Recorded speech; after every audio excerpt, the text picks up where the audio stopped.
तर एकनाथ शिंदे हे उपमुख्यमंत्रीपद स्वीकारणार असल्याची माहिती ही साम टीव्हीला सूत्रांनी दिली आहे। आताच्या क्षणाची सर्वात मोठी आपण बातमी पाहतोय। उपमुख्यमंत्रीपद स्वीकारण्यास एकनाथ शिंदेंनी नकार दिला होता, परंतु आता ते हे पद स्वीकारणार आहेत अशी माहिती विश्वसनीय सूत्रांनी साम टीव्हीला दिली आहे। एकी दाखवण्यासाठी पद स्वीकारण्याचा भाजपच्या पक्षश्रेष्ठींनी एकनाथ शिंदेंना आग्रह केलाय आणि डीसीएम पद त्यांनी स्वीकारावं असा सूर जो आहे एकनाथ शिंदेंच्या कार्यकर्त्यांकडून सुद्धा उमटताना दिसतोय। त्यामुळे आता एकनाथ शिंदे हे उपमुख्यमंत्री पद स्वीकारणार का हे पाहणं महत्त्वाचं असणार आहे। वैदेही काणेकर आपल्या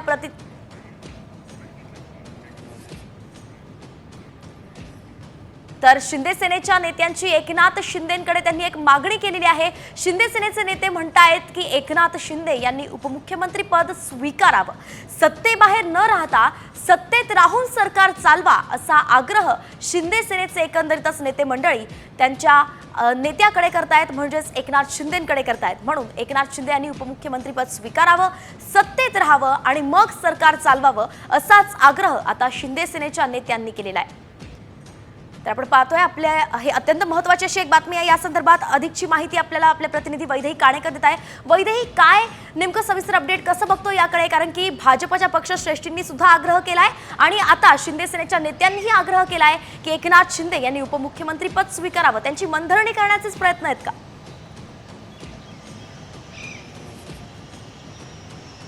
नक्कीच आपण बघतोय की एकनाथ शिंदे यांनी उपमुख्यमंत्री पद स्वीकारावं यासाठी भाजपचे नेते आता पुढे येताना बघायला मिळत आहेत। एकनाथ शिंदे यांनी उपमुख्यमंत्री पद हे मोठ्या आनंदाने स्वीकारावं, कारण जर महायुतीमध्ये तीनही पक्ष एकत्र आहेत तर तशा पद्धतीनं ती एकी जी आहे ती दाखवणं देखील गरजेचं आहे। कारण आगामी निवडणुका अजून आपण बघतोय की लवकरच येणार आहेत, स्थानिक स्वराज्य निवडणुका आहेत आणि या सगळ्या निवडणुकांमध्ये महायुती म्हणून एकत्र सामोरं जाण्यासंदर्भात खरं तर भूमिका महायुतीची आहे आणि त्यासाठी आत्ताच एकनाथ शिंदे यांनी उपमुख्यमंत्री पद स्वीकारलं तर निश्चितच महायुतीमध्ये एक एकी दिसून येईल असं भाजपच्या नेत्यांचं म्हणणं आहे आणि त्यामुळे एकनाथ शिंदे यांनी उपमुख्यमंत्री पद स्वीकारावं हे खरं तर भाजपच्या अनेक नेत्यांची मागणी आहे। तशीच शिवसेनेच्या देखील अनेक नेत्यांची ही मागणी असल्याचं पाहायला मिळत आहे।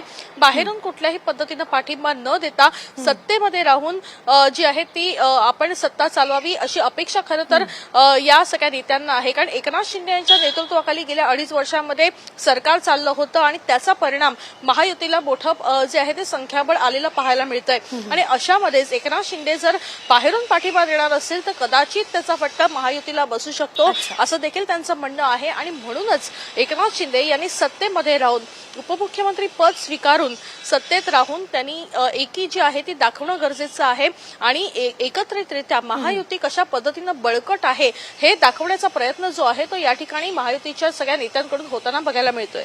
नक्कीच वैदेही, धन्यवाद आपण या सविस्तर अपडेट जी दिली त्यासाठी। एकंदरीतच आपण पाहतोय की भाजप आग्रह करताय कारण की महायुती तुटू नये म्हणून, आणि शिंदे सेनेचे नेते आग्रह करतायत कारण की बाहेरून राहून पाठिंबा देऊन काही फायदा नाहीये, परंतु सत्तेत राहिलो तर काही फायदा होऊ शकतो आणि म्हणूनच शिंदे सेनेचे नेते सुद्धा एकनाथ शिंदेंना आग्रह करतायत। त्यामुळे आता एकनाथ शिंदे उपमुख्यमंत्रीपद स्वीकारतात का हे पाहणं महत्त्वाचं आहे।